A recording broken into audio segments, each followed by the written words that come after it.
नमस्कार दोस्तों, स्वागत है आप सभी का मेरे चैनल यूरेनियम गुरुजी में। आज हम लोग यहाँ पर 25 सितंबर से बनने वाले करंट अफेयर को देखने वाले हैं। चलिए शुरू करते हैं आज का सेशन और वीडियो को कंप्लीट देखें हम लोग पूरा। काफी महत्वपूर्ण सेशन है आज का। तो पहला क्वेश्चन है कि हाल ही में भारत के बैरन द्वीप यानी आइलैंड ज्वालामुखी में विस्फोट देखा गया है, वह किस द्वीप समूह का हिस्सा है? तो बैरन द्वीप कहाँ पर स्थित है? अंडमान और निकोबार द्वीप समूह का ये पार्ट है। भारत का ये एकमात्र एक्टिव ज्वालामुखी वाला है ये, ठीक है, इसको आपको ध्यान रखना है। तो विस्फोट कहाँ पर हुआ? तो बैरन द्वीप जो कि अंडमान स्थित है, ये अंडमान सागर में स्थित है, जो पोर्ट ब्लेयर से लगभग 140 किलोमीटर के आसपास उतना दूर है। सक्रिय ज्वालामुखी की बात करेंगे तो यह केवल भारत का एकमात्र सक्रिय ज्वालामुखी है। कौन सा? तो बैरन द्वीप, ठीक है। विस्फोट का कारण क्या था? तो राष्ट्रीय भूकंप विज्ञान केंद्र के निदेशक ओपी मिश्रा के अनुसार इस विस्फोट का कारण 20 सितंबर को आए 4.2 तीव्रता के भूकंप के कारण मैग्मा कक्ष में हुई हलचल थी, ठीक है। टेक्टोनिक प्लेट्स, बैरन द्वीप जो है यह भारतीय और बर्मी टेक्टोनिक प्लेटों के मिलन बिंदु पर स्थित है, जो इसकी ज्वालामुखी गतिविधि का मुख्य कारण है। ये आपको ध्यान रखना है। इस ज्वालामुखी का पहला दर्ज विस्फोट जो है 1787 में हुआ था, इसको भी आपको ध्यान रखना है। और बाकी हाल के वर्षों में अगर बात करें हम इसकी, तो कब कब देखा गया है? तो 1991 में, 2005 में, 17 में, 22 में हल्का फुल्का यहाँ पर जो कि एक्टिव ज्वालामुखी है बैरन द्वीप, वहां से थोड़ा बहुत ज्वालामुखी विस्फोट देखा गया है। बाकी हम लोग अब रिवाइज करेंगे कहाँ कहाँ पे कौन कौन से, मतलब किस किस देश में कौन कौन से एक्टिव वोल्केनो यानी ज्वालामुखी हैं। सबसे पहले इंडोनेशिया की बात करेंगे तो माउंट मेरापी, माउंट कराकटोआ और माउंट जो है सेमेरू, ये यहाँ पर जो है एक्टिव है इस समय। जापान की बात करेंगे तो माउंट फुकुशिन और माउंट उनजेन है। फिलीपींस की बात करेंगे माउंट पिनातुबो और माउंट मेयन है यहाँ पर। भारत में तो बैरन द्वीप हो जाएगा, अंडमान और निकोबार द्वीप समूह का ये हिस्सा है। रूस की बात करेंगे सिफेलुच है और कुलेचवस्का सुक्का है। म्यांमार की बात करेंगे तो पोपा है यहाँ पर। इटली की बात करेंगे तो माउंट एटना है, इसको आपने सुना ही होगा, ठीक है। स्टॉम्बोली है यहाँ पर, माउंट वेसुवियस है, ये सब यहाँ पर है। आइसलैंड की बात करेंगे तो वहां पर क्या है? एयाफ याक्तल योकुत्ल, ये अजीब नाम है, यहाँ पर आइसलैंड में स्थित है ये। संयुक्त राज्य अमेरिका की बात करेंगे तो माउंट किलोवा यहाँ पर स्थित है, मौना लोआ स्थित है, माउंट रेनियर स्थित है, ठीक है, इसको ध्यान रखें। मैक्सिको की बात करेंगे पोपो काते पेटल है यहाँ पर। चिली में ओसोरनो है। अर्जेंटीना की बात करेंगे तो कोजोस डे सलादे है यहाँ पर, ठीक है। इक्वाडोर की बात करेंगे तो कोटोपैक्सी है यहाँ पर। कांगो लोकतांत्रिक गणराज्य माउंट नियाम रागिरा और माउंट निरागोंगो है यहाँ पर। तंजानिया की बात करेंगे माउंट किलिमंजारो है यहाँ पर। कैमरून की बात करेंगे तो माउंट कैमरून है यहाँ पर। और यूनियन की बात करेंगे तो पितो डे ला फोर्नेस है। और प्रशांत महासागर की बात करेंगे तो वानु आतू और यासी यहाँ पर एक्टिव ज्वालामुखी है।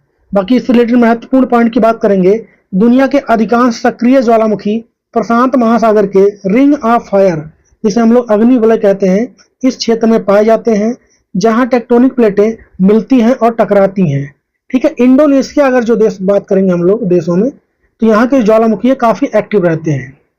इंडोनेशिया में सबसे बात यहाँ पर लिखा भी हुआ है। अब करेंगे रिवीजन हम लोग की हाल ही में 25वां संघाई सहयोग संगठन यानी एससीओ का आयोजन ये कहां पर किया है? चीन के तियानजिन शहर में। यही स्लाइड हमने कल भी रिवाइज किया था, 2 दिन लगातार करेंगे ताकि याद ही हो जाइए, ठीक है। चीन के तियानजिन में हुआ था। और हाल ही में लद्दाख की वनस्पतियों, जीव, फलों और औषधीय पौधों का संरक्षण करने के लिए लद्दाख का पहला वनस्पति उद्यान, ठीक है, ये कहां पर बनाया जा रहा है? तो वहां पर कौन सा गांव हो जाएगा? सियोक गांव। कौन सा हो जाएगा? सियोक गांव लद्दाख में है।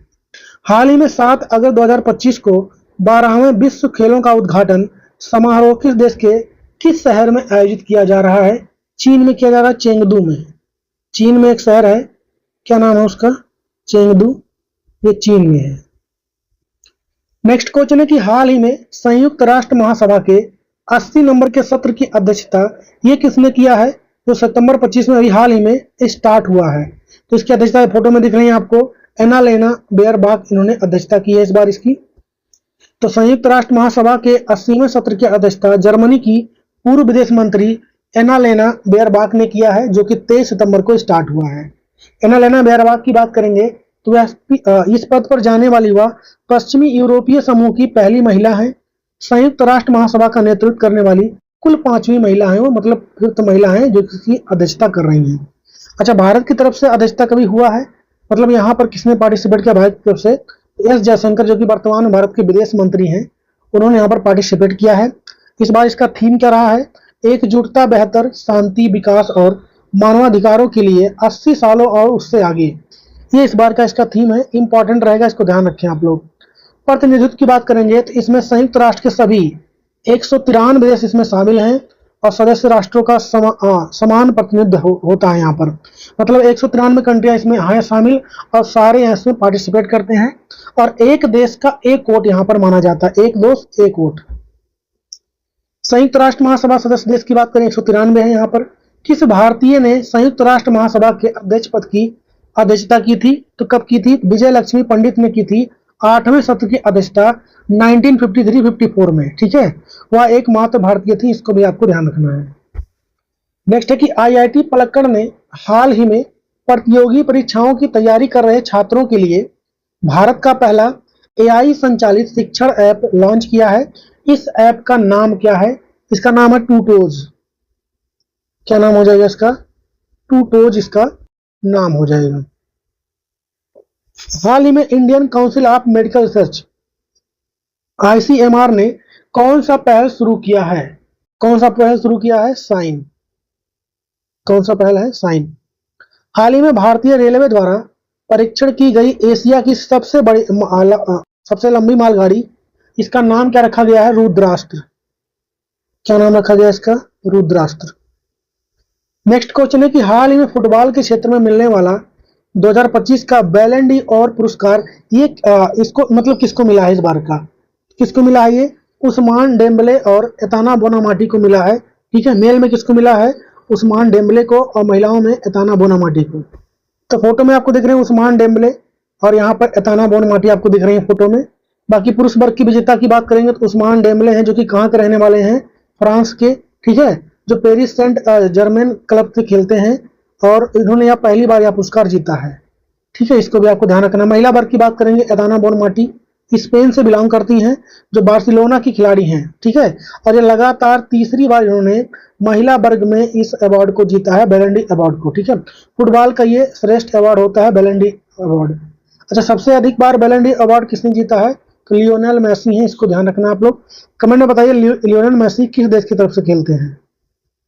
अगला है कि हाल ही में किशोर कानून अधिनियम के तहत सांकेतिक भाषा विशेषज्ञों को न्यायिक पैनल में शामिल करने वाला पहला राज्य कौन बन गया है? ये बन गया आपका पंजाब। कौन बन गया है? पंजाब। हाल ही में किसे ऑस्ट्रेलिया पर्यटन अभियान का ब्रांड एम्बेसडर बनाया गया है? सारा तेंदुलकर को। किसको बनाया गया है? सारा तेंदुलकर को। हाल ही में बार्क इंडिया के नए अध्यक्ष कौन बने हैं? ये बने हैं गौरव बनर्जी। कौन बन गए हैं? गौरव बनर्जी बन गए हैं। नेक्स्ट है कि यूरोप का पहला और दुनिया का चौथा सबसे तेज सुपर कंप्यूटर जुपिटर, जिसका नाम रखा गया है, किस देश ने अभी हाल ही में इसको लॉन्च किया है? दुनिया का चौथा सबसे फास्ट जो है सुपर कंप्यूटर, ये अभी लॉन्च किया हाल ही में जर्मनी में। किसने लॉन्च किया है? जर्मनी ने। नाम क्या रखा है? जुपिटर। तो हाल ही में जर्मनी में लॉन्च हुए यूरोप के पहले और दुनिया के चौथे सबसे तेज सुपर कंप्यूटर का नाम जुपिटर है, ठीक है। जुपिटर की बात करेंगे तो इसका फुल फॉर्म क्या हो जाएगा? Joint undertaking pathfinder for exascale resolution, ये इसका फुल फॉर्म हो जाएगा। स्पीड की बात करेंगे इसको, तो जो इसकी स्पीड होती है, इसको किस में नापते हैं हम लोग? एक्सा स्केल में नापते हैं इसकी स्पीड को। तो यह यूरोप की पहली एक्सा स्केल मशीन है, ठीक है, जो प्रति सेकंड 1 क्विंटल, कहने का मतलब प्रति सेकंड ये 10 की पावर 18 से अधिक काउंटिंग कर सकता है, ठीक है, पर सेकंड 10 की पावर 18। इमेजिन कीजिए कितना तेज करता है ये। स्थान की बात करें तो वही, तो जर्मनी के जूलिच सुपर कंप्यूटिंग सेंटर में स्थापित किया जाएगा इसको। विशेषताओं की बात करेंगे तो इसका उपयोग कृत्रिम बुद्धिमत्ता यानी एआई, आर्टिफिशियल इंटेलिजेंस मॉडल को प्रशिक्षित करने के लिए किया जाएगा। यह जलवायु परिवर्तन हो गया, न्यूरो साइंस हो गया, स्वच्छ ऊर्जा जैसे क्षेत्रों में सिमुलेशन के बेहतर बनाने का काम करने वाला है। इसको आपको ध्यान रखना है। अच्छा, अगर जुपिटर दुनिया का चौथा है तो नंबर 1 पे कौन है? दुनिया के 4 सबसे तेज सुपर कंप्यूटर के बारे में यहाँ लिखा हुआ है। नंबर 1 पे है कहाँ का? एल कैपिटल नाम है, यूएसए का है। फ्रंटियर आपका है सेकंड नंबर पर, ठीक है, ये भी कहाँ का है, यूएसए का है। थर्ड पे है अरोरा, ये भी कहाँ का है, यूएसए। तो टॉप थर्ड रैंकर जो है सारे यूएसए के ही, इसको ध्यान रखें। अब चौथे पे कौन आ गया है, जुपिटर आ चुका है। अच्छा, भारत का सबसे तेज सुपर कंप्यूटर की बात करेंगे तो एरावत है, दुनिया में 75 नंबर पे है।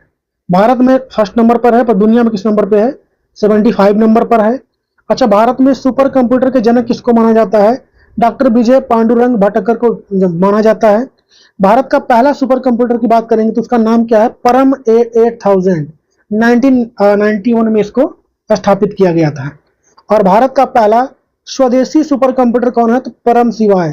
ध्यान रखिए, स्वदेशी का मतलब ये होता है कि जो अपने यहाँ बना हो, इंडोजेनियसली, तो उसका नाम क्या हो जाएगा, परम शिवाय। बाकी भारत का पहला सुपर कंप्यूटर की बात करेंगे जो हमने नहीं बनाया था, तो भारत में था, वो था परम 8000।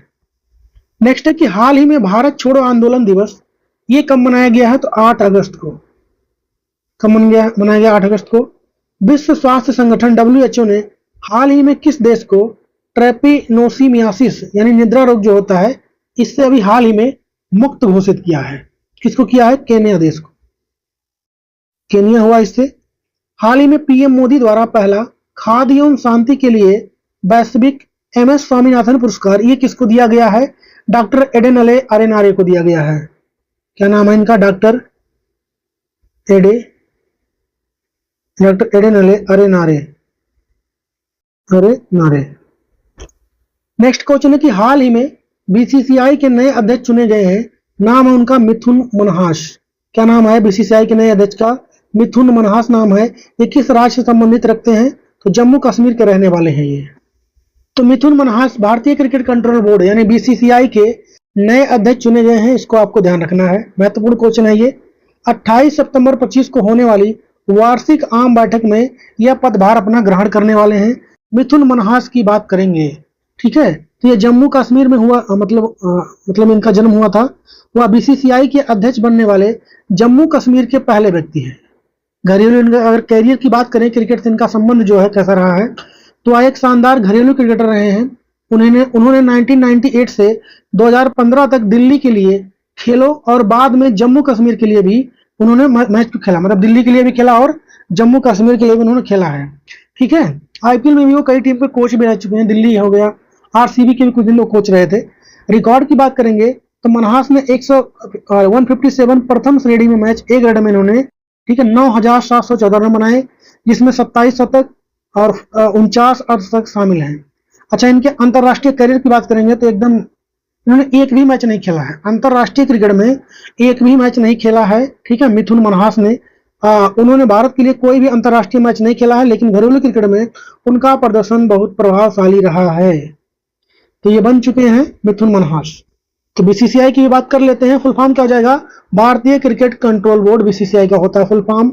स्थापना होता है इसका 1928 में। मुख्यालय मिलेगा आपको मुंबई महाराष्ट्र में। अध्यक्ष कौन है, तो मिथुन मनहास बन चुके हैं। उपाध्यक्ष कौन है इसके, राजीव शुक्ला हैं। और सचिव कौन है इसके, देवजीत सैकिया हैं।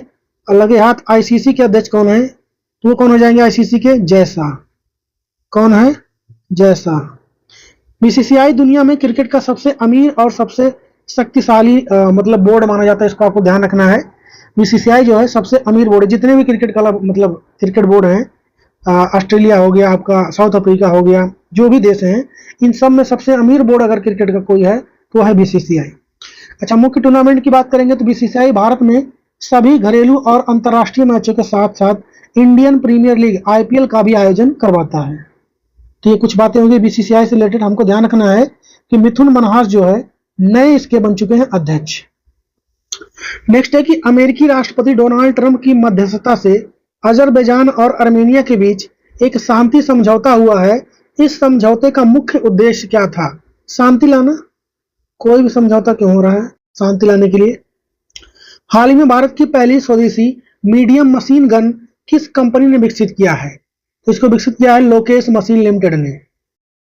किसने किया है, लोकेश मशीन लिमिटेड ने किया है, इसको आपको ध्यान रखना है। हाल ही में भारत को किस देश के 38वें बोगाटा अंतरराष्ट्रीय पुस्तक मेले 26 में विशिष्ट अतिथि चुना गया है। ये कहाँ का है, तो कोलंबिया का है। कहाँ का हो जाएगा, कोलंबिया का।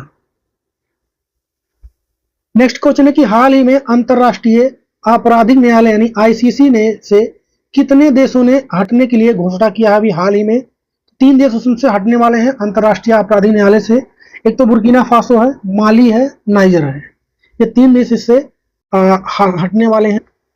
बुर्किना फासो, माली और नाइजर, इन तीनों सैन्य शासित पश्चिमी अफ्रीकी देशों ने 22 सितंबर 25 को एक संयुक्त बयान में आईसीसी से हटने की घोषणा किया। इन्होंने क्या कारण बताया जा रहा है यहाँ पर? इनका कहना है जो इसका काम है, ठीक है, वो छोड़ के सारा काम कर रहे होते हैं। इनकी बात ही नहीं कोई सुन रहा होता है।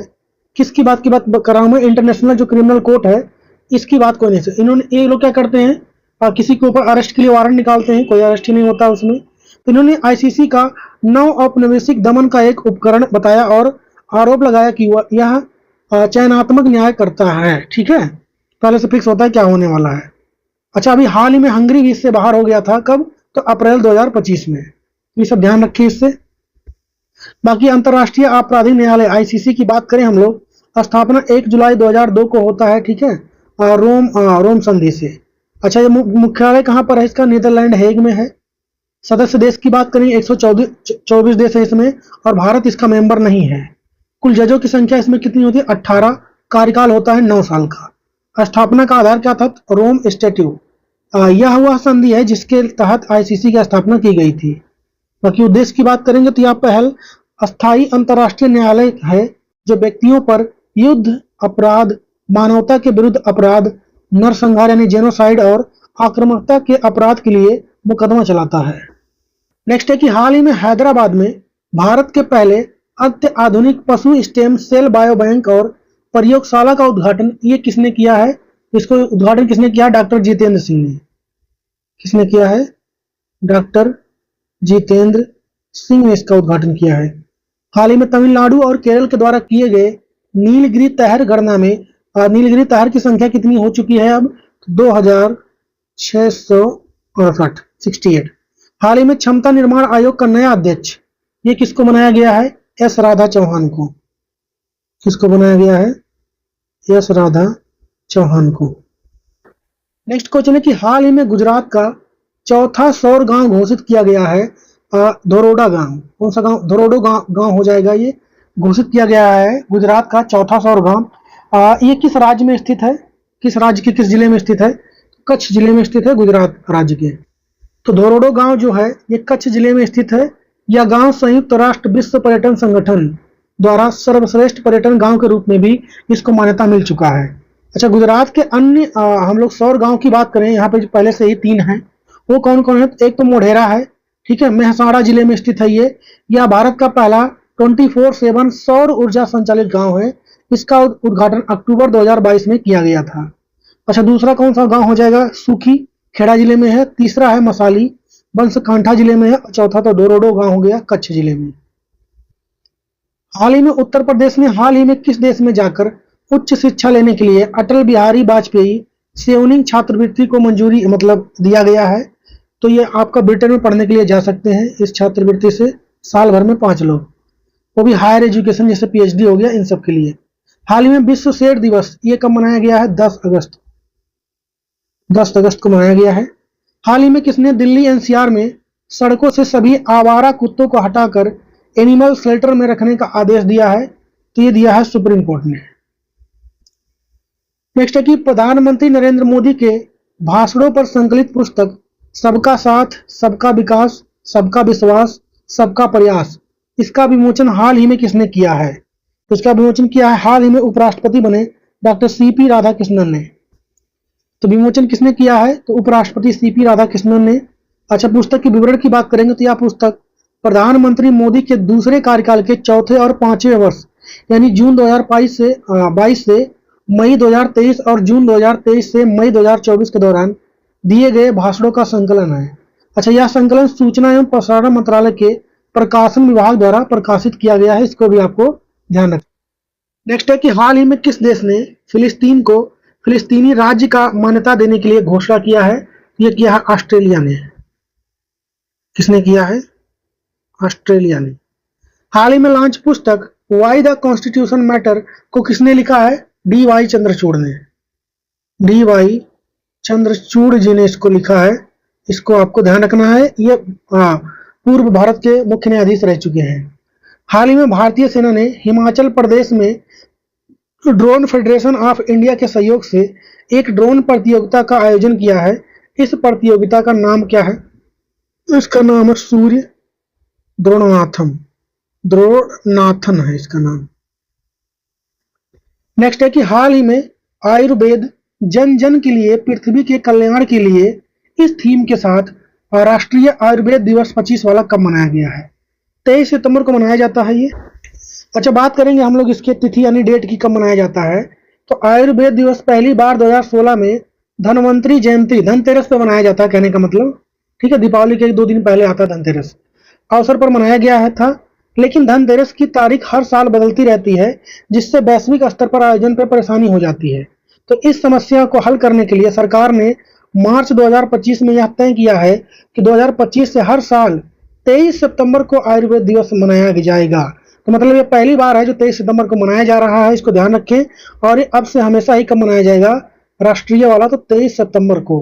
कहाँ पर मनाया गया इस बार? तो गोवा में। मुख्य आयोजन की बात करेंगे तो 10वें राष्ट्रीय आयुर्वेद दिवस का मुख्य कार्यक्रम आयुष मंत्रालय द्वारा गोवा में स्थित अखिल भारतीय आयुर्वेद संस्थान इसमें आयोजित किया गया है। बाकी हम लोग बात करेंगे आयुष की, मतलब इस बार इसकी थीम की, तो वही थीम मैंने ऊपर बताई आप लोग को कि आयुर्वेद जन जन के लिए, पृथ्वी के कल्याण के लिए। अच्छा, आयुष का फुल फॉर्म कभी कभी पूछ लेता है एग्जाम में, तो इसको भी ध्यान रखें। A for Ayurveda, Y for yoga एवं प्राकृतिक चिकित्सा हो गया, यू फॉर यूनानी है, एस फॉर सिद्ध है और एच फॉर होम्योपैथी है। तो ये आयुष का फुल फॉर्म हो गया, इसको भी आपको ध्यान रखना है। नेक्स्ट है कि हाल ही में कितने प्रमुख सहकारी संगठन ने मिलकर भारत नाम से एक टैक्सी सेवा शुरू किया करने के लिए घोषणा किया है। तो इसमें ढेर सारी कंपनियां हैं, इंपॉर्टेंट लिख लीजिए आप। एक तो आप इसमें इफ्को शामिल है, अमूल कंपनी दूध वाली जो है ये भी इसमें शामिल है।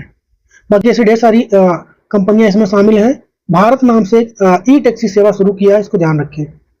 हाल ही में किस राज्य ने बौद्धिक अक्षमताओं यानी दिव्यांग वाले छात्रों के लिए समान शिक्षा के लिए दिशा अभियान शुरू किया है? तो किसने स्टार्ट किया है? तो महाराष्ट्र ने। किसने स्टार्ट किया? महाराष्ट्र ने। और हाल ही में मध्य प्रदेश में ब्रह्मा नाम से रेल फैक्ट्री आधारशिला किसने रखी है? डिफेंस मिनिस्टर वर्तमान में कौन है? राजनाथ सिंह, इन्होंने किया है। अगला क्वेश्चन है कि doctor APJ Abdul Kalam science city का उद्घाटन हाल ही में किस शहर में किया गया है? ये किया गया है पटना में। तो अभी हाल ही में पटना में उद्घाटन हुआ है। किसने उद्घाटन किया है? तो मुख्यमंत्री है यहाँ के वर्तमान में नीतीश कुमार। स्थान की बात करेंगे तो यह साइंस सिटी बिहार की राजधानी पटना के राजेंद्र नगर इलाके में 21 एकड़ के क्षेत्र में फैला हुआ है। क्या उद्देश्य है? तो इसका मुख्य उद्देश्य है युवाओं और आम लोगों के बीच वैज्ञानिक सोच और नवाचार को बढ़ावा देना। अच्छा, हम लोग अब बात कर लेते हैं डॉक्टर एपीजे अब्दुल कलाम की। इनसे संबंधित भी क्वेश्चन बन सकता है एग्जाम में। इनका पूरा नाम क्या है? अबुल पाकिर जैनुल अब्दुल कलाम। जन्म की बात करेंगे तो 15 अक्टूबर 1931 को रामेश्वर तमिलनाडु में इनका जन्म होता है। निधन की बात करेंगे तो 27 जुलाई 2015 को इनका शिलांग मेघालय में इनका निधन हो जाता है। अगर हम लोग इनकी उपाधियों की बात, इनके अचीवमेंट की बात करेंगे, उपलब्धियों की या फिर उपाधियों कह लें, ठीक है, तो मिसाइल मैन ऑफ इंडिया इन्हें जाना जाता है। भारत के मिसाइल मैन और प्रक्षेपण यान कार्यक्रम की अहम भूमिका इनका रहा था, इसलिए मिसाइल मैन ऑफ इंडिया भी इन्हें कहा जाता है। राष्ट्रपति की बात करेंगे तो 2002 से लेकर 2007 तक ये भारत के 11वें नंबर के राष्ट्रपति भी बने रहे। पोखरण सेकंड जो परमाणु परीक्षण 1998-99 में हुआ, ठीक है, इस परमाणु परीक्षण में भी इन्होंने महत्वपूर्ण भूमिका निभाई थी और यह परीक्षण सफल रहा था। पद्म भूषण की बात करेंगे 1981 में, पद्म विभूषण की बात करेंगे 1990 में और 1990 में सॉरी, और भारत रत्न की बात करेंगे तो 1997 में भारत का सर्वोच्च नागरिक सम्मान भी इनको दिया जा चुका है। अच्छा, इनकी कुछ महत्वपूर्ण पुस्तकों की बात करेंगे तो विंग्स ऑफ फायर है, ये इनकी आत्मकथा है, ऑटोबायोग्राफी, इसको ध्यान रखें आप लोग। बाकी India 2020 a vision for the new millennium, ये भी इनकी बुक है। इग्नाइटेड माइंड्स, ये भी इनकी बुक है। हाल ही में सीमा पार से मादक पदार्थ की तस्करी पर अंकुश लगाने के लिए बाज अक नाम से एंटी ड्रोन प्रणाली किसने तैनात किया है? पंजाब सरकार ने। किसने किया है? पंजाब सरकार। हाल ही में 15वीं हॉकी इंडिया सब जूनियर पुरुष राष्ट्रीय चैंपियनशिप 25 किसने जीत लिया है? इसको भी जीता है किसने? पंजाब ने। और हाल ही में हाथियों की मदद के लिए दुनिया को एक साथ लाना, इस थीम के साथ विश्व हाथी दिवस 25 वाला कब मनाया गया है? ये मनाया गया 12 अगस्त। और आप लोग कमेंट में छापिए कि भारतीय सेना की सप्त शक्ति कमान ने राजस्थान के थार रेगिस्तान में कौन सा एकीकृत फायर पावर अभ्यास अभी हाल ही में किया है। इसका जवाब छापिए आप लोग कमेंट में। बाकी सेशन आज का कैसा लगा आप लोग बताइए और ध्यान रखिए अपना। मिलेंगे कल की वीडियो में, तब तक के लिए जय हिंद।